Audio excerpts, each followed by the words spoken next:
Bonjour et bienvenue sur Ocadia, bienvenue pour ce chapitre numéro 2 de votre parcours Project Management Essential. Et aujourd'hui, nous allons parler du PLM, Project Lifecycle Management. Nous allons parler de la structuration, de l'initiation et de la structuration d'un projet, des engagements que vous allez prendre quand vous allez initier, structurer un projet. Et nous allons également parler des livrables critiques.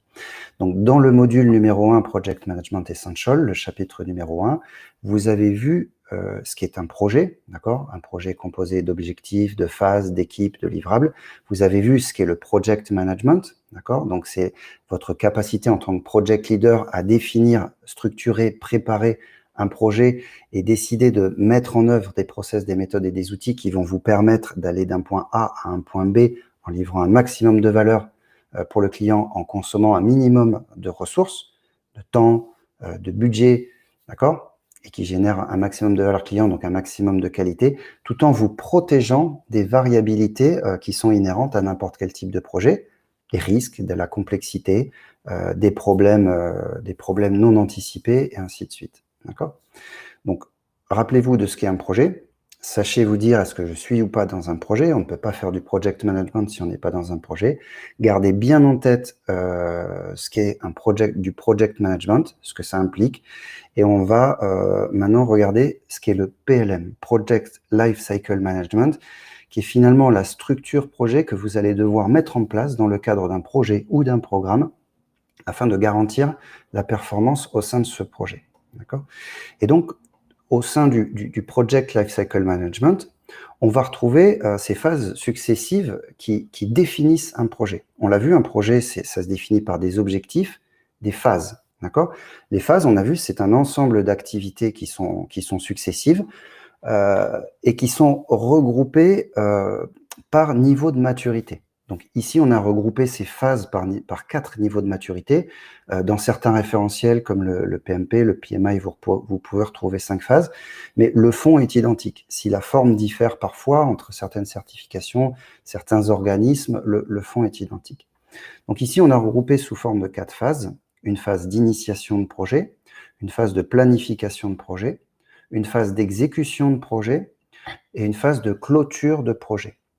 D'accord ? L'objectif de la phase d'initiation de projet, c'est de définir ce qui s'appelle la project baseline. On a vu qu'un projet, c'était défini par un point A, un point B, des objectifs délivrables.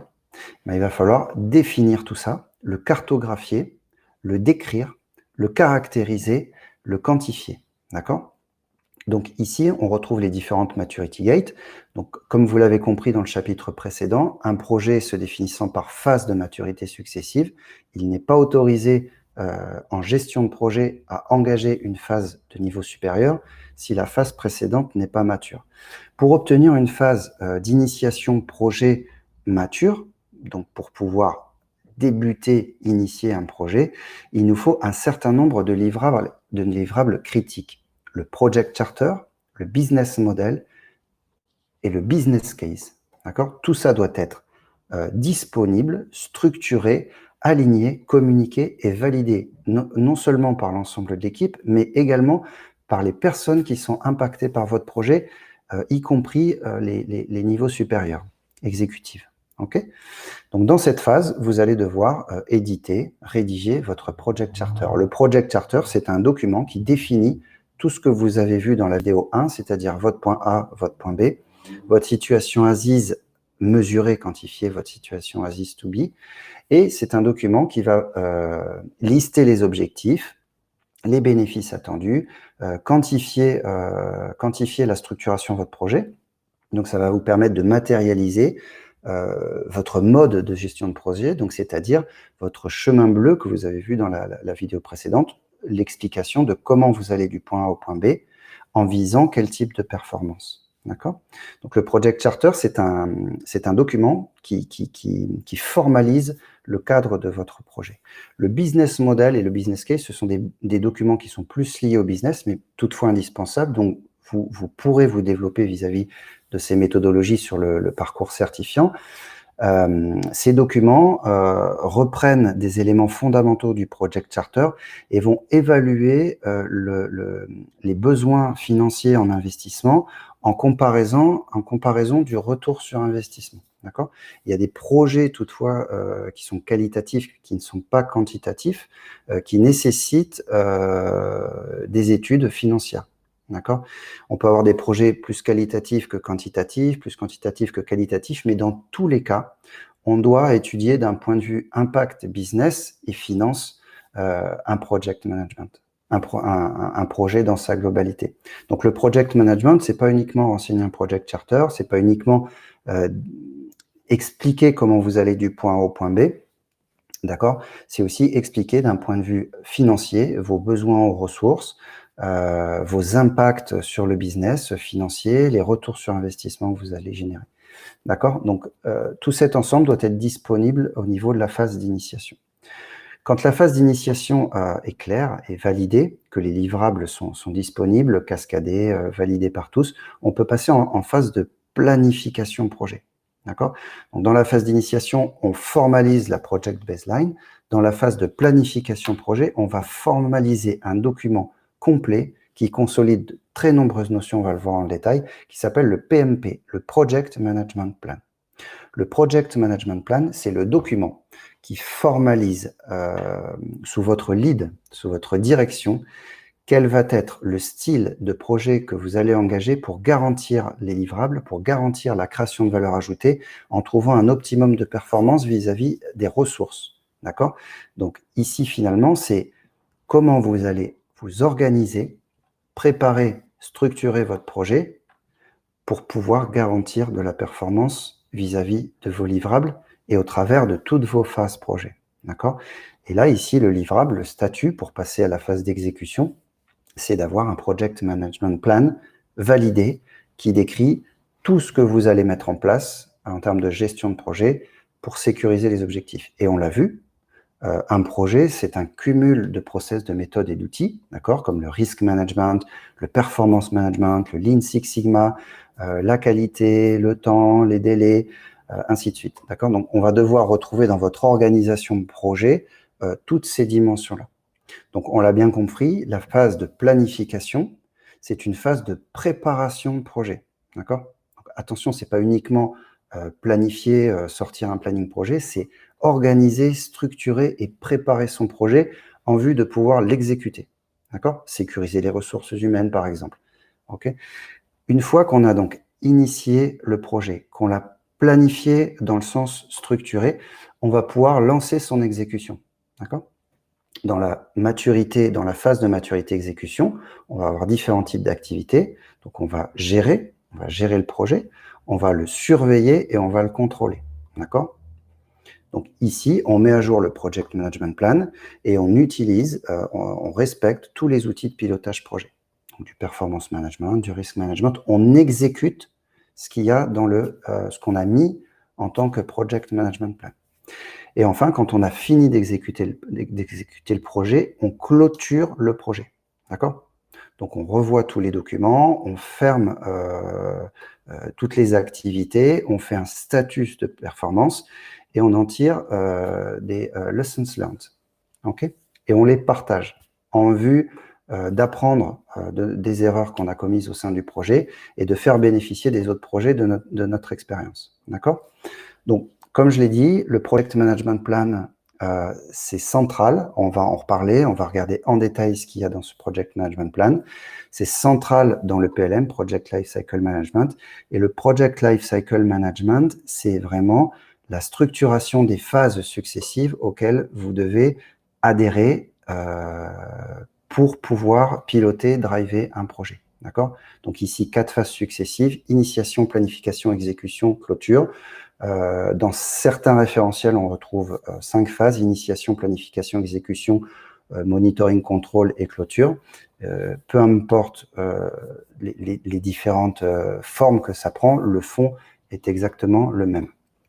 D'accord ? Donc, vous voyez bien sur la deuxième ligne que le but du PLM, c'est de vous permettre de créer un project baseline, de permettre de créer un project management plan pour pouvoir exécuter Ensuite, d'engager la gestion de votre projet, la surveillance, le contrôle de votre projet et clôturer votre projet. À savoir que dans 80% des cas de difficulté de performance face à un projet, la cause origine est très souvent liée à la phase d'initiation et de planification qui n'ont pas été réalisées en respectant les fondamentaux du project management. On part souvent très vite, trop vite, en phase d'exécution. D'accord ? La phase de planification et de structuration d'un projet est fondamentale. Pourquoi ces deux phases d'initiation et de planification dans le sens structuration d'un projet sont fondamentales? D'accord ? Parce qu'on va avoir un effet de coût réel en termes de dépenses dans le projet et un effet d'engagement de coût. Dans tout projet, votre courbe de dépenses, donc les coûts, le staffing, les coûts, le temps passé, tous les coûts d'approvisionnement, tout ce que vous allez engager en réel en termes de coûts, vont suivre une courbe de ce type. C'est-à-dire qu'au début, vous allez, jusqu'à la phase de planification, peut-être dépenser 20-30% de vos coûts. Et c'est en phase d'exécution où on va lancer toutes les appros, où on va formaliser tous les contrats avec les partenaires, les fournisseurs, que là, on va vraiment engager les dépenses maximum. D'accord ? Donc, retenez que les phases d'initiation, de planification en termes de dépenses réelles peuvent couvrir une vingtaine de pourcents quand les dépenses majeures s'effectuent en phase d'exécution. Et ça retombe effectivement en phase de clôture. Par contre, ce qui est important de considérer quand on est project manager, ce n'est pas uniquement les dépenses engagées au moment où elles le sont. C'est de se poser la question de quelles dépenses j'engage à partir du moment où j'initie le projet en y mettant un périmètre bien précis, en y mettant un as-is ou un to-be bien précis, en considérant tel type de process, tel type de méthode, tel type d'outil. Je vais engager des coûts. La courbe de dépenses réelles que vous voyez ici, c'est la conséquence d'une courbe qui est engagée en amont. Et ça s'appelle le cost engagement en project management. Et il faut savoir que le cost engagement, à partir du moment où on rédige le PMP, il engage plus de 80% des coûts. D'accord ? Donc, en fonction de ce que vous allez décider dans la phase de planification, d'organisation, vous allez engager, quoi qu'il arrive, un niveau de dépense évalué au moins à ce niveau-là. D'accord ? C'est-à-dire que quand on veut faire de l'amélioration, de la transformation en termes de gestion de projet, changer des choses, utiliser des méthodes différentes, nouvelles, c'est trop tard de le faire en exécution. D'accord ? C'est en phase d'initiation, voire au plus tard en phase d'exécution, qu'on améliore une cost baseline. D'accord ? Donc, attention à ce PLM, s'il y a une succession de phases avec des maturity gates pour passer de la phase d'initiation, planification, exécution, c'est exactement pour cette raison. Parce qu'on sait par expérience, quand on gère un projet, que quand on sort de la phase de planification d'un projet, 80% des coûts sont engagés. Et quoi qu'on fasse en exécution, 80% des coûts seront donc dépensés. Si vous faites face à un problème en phase d'exécution et qu'on vous demande une optimisation de votre cost baseline, votre cost model à 40% de réduction, vous ne le pouvez pas. Vous ne le pouvez plus. C'est en phase de planification qu'il faut l'étudier. D'accord ? C'est ici qu'on réduit la cost engagement curve. D'accord ? Donc, je vous montre ça pour vraiment donner de la perspective et de la cohérence au Project Lifecycle Management. Parce que trop souvent, dans la plupart des cas de projets en difficulté, ce sont des projets qui sont passés très vite, trop vite, dans les phases d'initiation et de planification. D'accord ? Alors, comment on sait qu'on passe trop vite dans les phases de planification et d'initiation projet ? Il faut se placer dans un mode de livrable de ces deux phases. En phase d'initiation, il nous faut impérativement 4 des 5 livrables majeurs de la structuration d'un projet. Un project charter, d'accord ? On en a parlé, c'est ce qui cadre et qui définit le projet.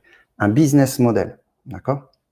C'est ce qui explique comment le projet va répondre aux besoins du business. Un business case, c'est ce qui explique comment L'investissement qui va être fait au travers de ce projet va financièrement générer du retour sur investissement dans une période de temps acceptable qui s'appelle ROI, retour sur investissement, avec une payback période ou un break-even point, PBP, payback période. Et enfin, il nous faut un stakeholder mapping. D'accord? Donc, toutes ces méthodologies, tous ces livrables, vous aurez la possibilité de les étudier, de les maîtriser, de les pratiquer sur le parcours certifiant. D'accord? Donc, si vous voulez aller plus loin que ce niveau essentiel, vous pouvez évidemment vous engager sur le développement d'un parcours certifiant. Il y a des modules, des chapitres entiers dédiés à la création du project charter, la création du business model, du business case, du stakeholder management. Maintenant, quand on a ces 4 livrables majeurs, on peut passer en phase de planification. Encore une fois, la phase de planification n'est pas une phase de préparation de planning. C'est une phase de préparation, de structuration globale. C'est qu'est-ce que je mets en œuvre en termes de project management pour pouvoir garantir que mon exécution de projet va livrer de la valeur avant la clôture dans un niveau de performance acceptable. D'accord? Et attendu.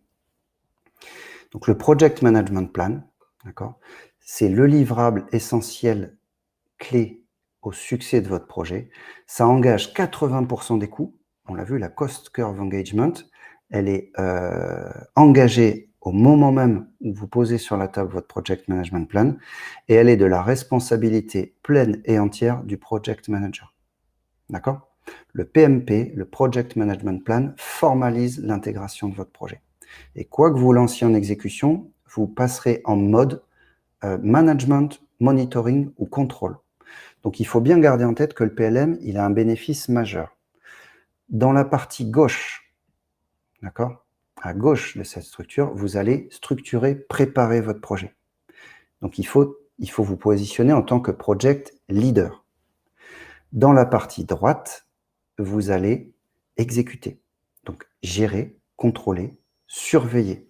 Il faut vous positionner en tant que project manager. D'accord? Parfois, dans les programmes à très forts enjeux stratégiques, on change les rôles et les responsabilités à ce moment-là. Pourquoi? Parce qu'un project leader a des compétences qui sont totalement parfois différentes de celles attendues par un project manager et inversement. Donc, vous voyez à quel point ces phases qu'on a abordées dans la vidéo 1 sont essentielles finalement à la gestion de projet. Et si vous ne respectez pas ces phases, et si vous ne respectez pas les livrables qui sont associés à ces phases, c'est une garantie de 100%, dans 100% des cas, d'avoir un échec face à la performance dans votre projet. D'accord? Si vous n'avez pas de project charter, pas de business model, pas de business case, pas de stakeholder mapping, pas de PMP, vous partez dans un projet qui est une garantie de non-performance. Et un project management plan, ça se compose finalement de toutes les dimensions qui définissent le project management. Le change management, la gestion des exigences, la gestion des périmètres, le scoping projet, la structuration de projet, PBS, Product Breakdown Structure, l'organisation de votre produit ou de votre service en cours de développement, OBS, Organizational Breakdown Structure, quelle est mon organisation projet? Quels sont les rôles, les responsabilités de chacun? Mon WBS, qu'est-ce que je mets en place comme regroupement d'activités par work package, d'accord? Et je donne ces responsabilités de work package à qui? À des fournisseurs, à des départements internes, à des fonctions internes, ainsi de suite. De work package description, la description des activités avec pour chaque activité, quels sont les inputs, les outputs et les activités attendues, d'accord? Le time management qui va nous permettre de sortir un planning projet, le cost management qui va nous servir à définir un budget et un plan de financement projet, le quality management qui va nous servir à garantir un niveau de qualité dans notre projet compatible des performances coûts, d'accord, et des performances délais, le plan de gestion des ressources humaines, des compétences, et ainsi de suite, le plan de gestion des risques, le risk management, le plan procurement management plan, d'accord, on va forcément dans un projet collaborer avec l'extérieur de l'organisation, et le plan de communication. Donc, le plan de management plan, le PMP, le Project Management Plan, vous voyez que c'est un document essentiel. Et en fonction de ce que vous allez décider d'engager, comment vous allez gérer le change management, comment vous allez gérer les risques, grâce à quel process, grâce à quelle méthode, et ainsi de suite, ça va définir votre cost curve engagement. D'accord? Donc, il n'est pas question d'envisager rentrer en exécution d'un projet si on n'est pas mature au travers de ces 5 livrables clés et surtout le Project Management Plan.